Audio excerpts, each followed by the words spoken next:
Hello दोस्तों, स्वागत है कंपटीशन एग्जाम में। आज हम सुभाष चंद्र बोस के कारावास के बारे में जानेंगे। कारावास।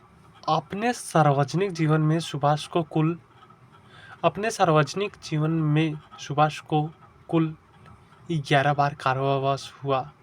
सबसे पहले उन्हें 16 जुलाई 1921 में 6 महीने का कारावास हुआ। 1925 में गोपीनाथ साहा नामक एक क्रांतिकारी कोलकाता के पुलिस अधीक्षक चार्ल्स टेगार्ट को मारना चाहता था। उसने गलती से अर्नेस्ट डे नामक एक व्यापारी को मार डाला। इसके लिए उसे फांसी की सजा दी गई। गोपीनाथ को फांसी होने के बाद सुभाष फूट फूट कर रोए। उन्होंने गोपीनाथ का शव मांगकर उसका अंतिम संस्कार किया। इससे अंग्रेज सरकार ने यह निष्कर्ष निकाला कि सुभाष ज्वलंत क्रांतिकारियों से न केवल संबंधी ही रखते हैं, अपितु वे उन्हें अभिप्रेरित भी करते हैं। इसी बहाने से अंग्रेज सरकार ने सुभाष को गिरफ्तार किया और बिना कोई मुकदमा चलाए उन्हें अनिश्चित काल के लिए म्यांमार के मंडली कारागृह में बंदी बनाकर भेज दिया। 5 नवंबर 1925 में को देशबंधु चित्तरंजन दास कोलकाता में चल बसे।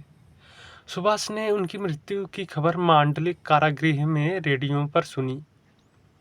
मांडले कारागृह में रहते समय सुभाष की तबीयत बहुत खराब हो गई। उन्हें तपेदिक हो गया, परंतु अंग्रेज सरकार ने फिर भी उन्हें रिहा करने से इनकार कर दिया। सरकार ने उन्हें रिहा करने के लिए यह शर्त रखी कि वे इलाज के लिए यूरोप चले जाएं, लेकिन सरकार ने यह स्पष्ट नहीं किया कि इलाज के बाद वे भारत कब लौट सकते हैं। इसलिए सुभाष ने यह शर्त स्वीकार नहीं की। आखिर में परिस्थिति इतनी कठिन हो गई कि जेल अधिकारियों को यह लगने लगा कि शायद वे कारावास में ही न मर जाए। अंग्रेज सरकार यह खतरा भी नहीं उठाना चाहती थी कि सुभाष की कारागृह में मृत्यु हो जाए, इसलिए सरकार ने उन्हें रिहा कर दिया। उसके बाद सुभाष इलाज के लिए डलहौजी चले गए। 1930 में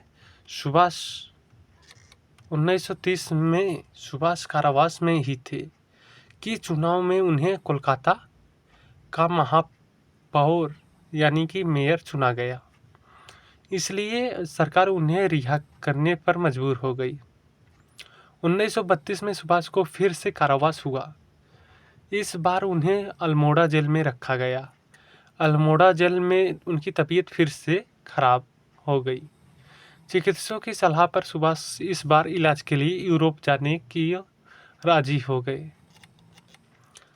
यूरोप प्रवास। सन 1933 से लेकर 1936 तक सुभाष यूरोप में रहे। यूरोप में सुभाष ने अपने सेहत का ख्याल रखते हुए अपना कार्य बदस्तूर जारी रखा। वहाँ वे इटली के नेता मुसोलिनी से मिले, जिन्होंने उन्हें भारत के स्वतंत्रता संग्राम में सहायता करने का वचन दिया। आयरलैंड के नेता डी वलीरा सुभाष के अच्छे दोस्त बन गए। जिन दिनों सुभाष यूरोप में थे, उन्हीं दिनों जवाहरलाल नेहरू की पत्नी कमला नेहरू का ऑस्ट्रेलिया में निधन हो गया। सुभाष ने वहां जाकर जवाहरलाल नेहरू को सांत्वना दी। बाद में सुभाष यूरोप में विट्ठल भाई पटेल से मिले।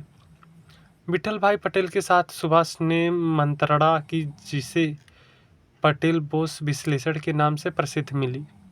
इस विश्लेषण में उन दोनों ने गांधी के नेतृत्व की जमकर निंदा की। उसके बाद विट्ठल भाई पटेल जब बीमार हो गए तो सुभाष ने उनकी बहुत सेवा की, मगर विट्ठल भाई पटेल नहीं बच सके। उनका निधन हो गया। विट्ठल भाई पटेल ने अपनी वसीयत में अपनी सारी संपत्ति सुभाष के नाम कर दी, मगर उनके निधन के पश्चात उनके भाई सरदार वल्लभ भाई पटेल ने इस वसीयत को स्वीकार नहीं किया। सरदार पटेल ने इस वसीयत को लेकर अदालत में मुकदमा चलाया। यह मुकदमा जीतने पर सरदार वल्लभ भाई पटेल ने अपने भाई की सारी संपत्ति गांधी के हरिजन सेवा कार्य को भेंट कर दी। 1934 में सुभाष को उनके पिता की मृत्यु शैया पर होने की खबर मिली। खबर सुनते ही वे हवाई जहाज से कराची होते हुए कोलकाता लौटे। यद्यपि कराची में ही उन्हें पता चल गया था कि उनके पिता की मृत्यु हो चुकी है, फिर भी वे कोलकाता गए। कोलकाता पहुंचते ही अंग्रेज सरकार ने उन्हें गिरफ्तार कर लिया और कई दिनों जेल में रखकर वापस यूरोप भेज दिया। ऑस्ट्रिया में प्रेम विवाह।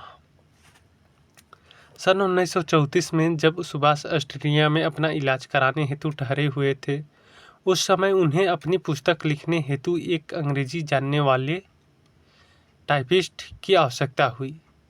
उनके एक मित्र ने एमिली सेंकेल नाम की एक ऑस्ट्रेलियन महिला से उनकी मुलाकात करा दी।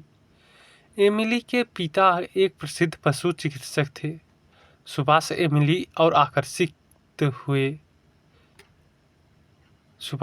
की ओर आकर्षित हुए और उन दोनों में स्वाभाविक प्रेम हो गया। नाजी जर्मनी के सख्त कानून को देखते हुए उन दोनों ने सन 1942 में बाड गस्टिन नामक स्थान पर हिंदू पद्धति से विवाह रचा लिया। वियना में एमिली ने एक पुत्री को जन्म दिया। सुभाष ने उसे पहली बार तब देखा जब वह मुश्किल से 4 सप्ताह की थी। उन्होंने उसका नाम अनीता बोस रखा था। अगस्त 1945 में ताइवान में हुई तथाकथित विमान दुर्घटना में जब सुभाष की मौत हुई, अनीता 3.25 साल की थी। अनीता अभी जीवित है। उसका नाम अनीता बोस फाफ है। अपने पिता के परिवारजनों से मिलने अनीता फाफ कभी कभी भारत भी आती है। हरिपुर कांग्रेस का अध्यक्ष पद, इसको हम जानेंगे नेक्स्ट वीडियो में। जय हिंद, जय भारत दोस्तों।